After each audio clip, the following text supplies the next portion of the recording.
This is according now to a client. Dr. Estrada began her partnership with us in the winter of 2007. Our black lab Scooby started to have fainting spells. Over time, they got much worse. He lost weight, and he would faint a dozen times a day. He had a third-degree heart block. We found Dr. Estrada was conducting a clinical trial putting pacemakers in dogs to correct this heart block. This could be perfect. But she was in Florida. We weren't. Nevertheless, she decided she could help us. So she not only arranged for our dog to come, but when we could not stay for the duration of Scooby's workout, she also found volunteers to take care of our dog. Thanks to Dr. Estrada, Scooby is now running around like before. In your life, you hope to meet extraordinary people, like Dr. Estrada. We now consider her not only our veterinarian, but our friend. She is our hero. Dr. Estrada. Thanks so much. I just wanted to thank Morris Animal Foundation, not just for this award, but also for helping introduce me to the clients who nominated me for this award. As she read in Mr. Anthony's letter, Scooby was a really special patient for me. He was a dog who they thought they were going to have to euthanize. They couldn't afford a pacemaker for him.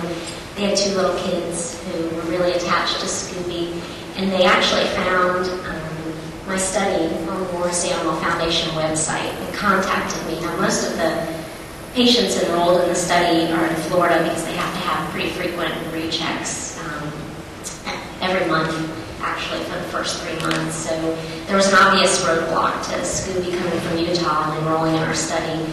But thanks to a really great team at the University of Florida, we all kind of rotated Scooby through our homes and kept him with us for a long while, and then that allowed the animals not to have to come back and forth quite as frequently.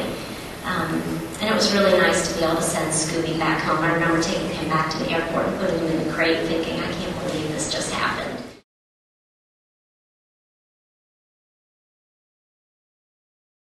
The nominator said, "We call him Dr. Wonderful. It aggravates him, embarrasses him, but we're sorry, it's true." They have seen him perform acupuncture on a screech owl, set a robin's leg, and extract bullets from a goose. Not long ago, when he thought was hit on a highway near his clinic, he brought the animal in and fixed it. Animals are his life and his world. He has a calm, caring manner to which all patients respond. He's an advocate first and foremost to the pets, sometimes forced to tell owners things they don't want to hear, but always done with care and compassion. I'd just like to say a few words. I too would like to thank the Morris Foundation for sponsoring Thank You Vet, and also Hills for sponsoring this luncheon. I'd also like to thank the University of Illinois for giving me a wonderful education. I spent a lot of years trying to get into that school, and I was rewarded, and I thought they showed great judgment. I can't think of any other profession that allows you to improvise on a hawk's wing to fix it. I didn't have any training doing that, but my education taught me how to do that.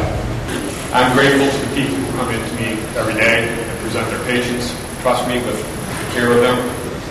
The other thing that the profession has allowed me is to meet people, and some of which have become very good friends.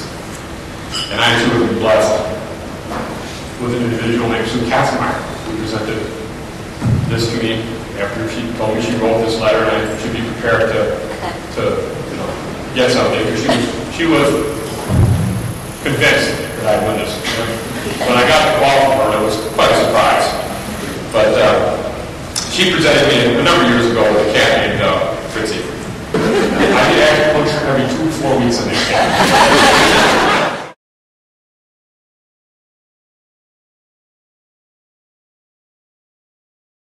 On Thanksgiving Day morning, they knew that Elsa needed some other help.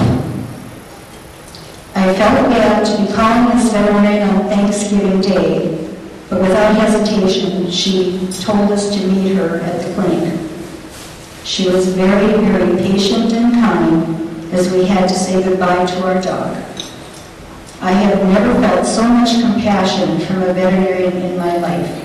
I'm just honored and touched to have received this award, and I wanted to thank Morris Animal Foundation for this wonderful opportunity and recognition. I'd also like to thank the staff of Pitt Valley Animal Clinic for their wonderful mentorship and support. And lastly, thank you, Kathy, for recognizing my passion. Thank you very much.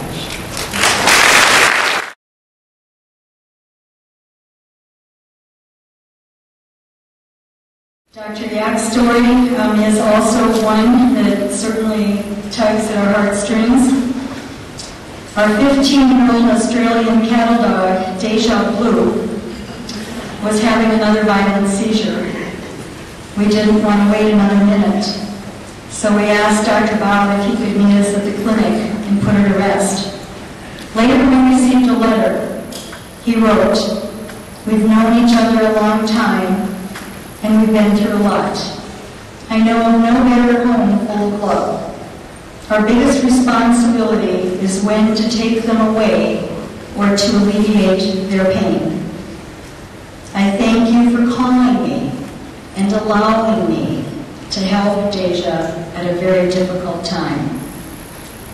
You'll have to excuse my nervousness as I don't normally have this many people in my exam room.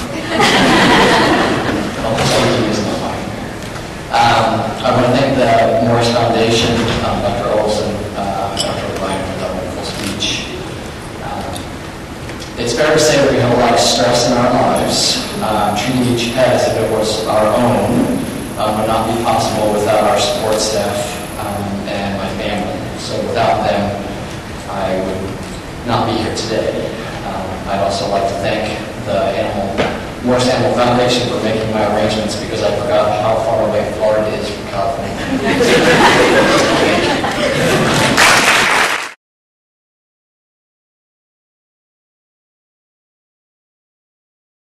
In 2001, we became very active with Weimaraner Rescue of North Texas.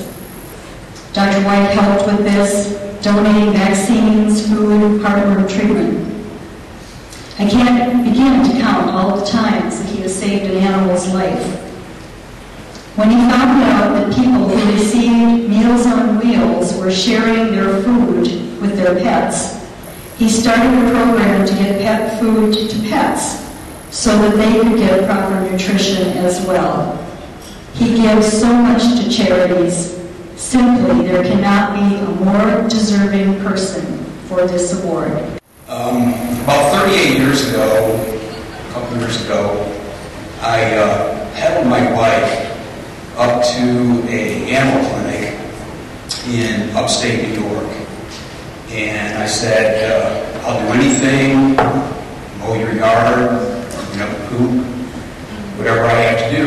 I think this is what I would like to do, and I would like to get some exposure to it. I was fortunate enough to receive a position at Brown Trail Animal Hospital as a pre-vet student veterinary assistant, and went on to vet school and actually came back and purchased that practice, of which I've been the owner since 1994.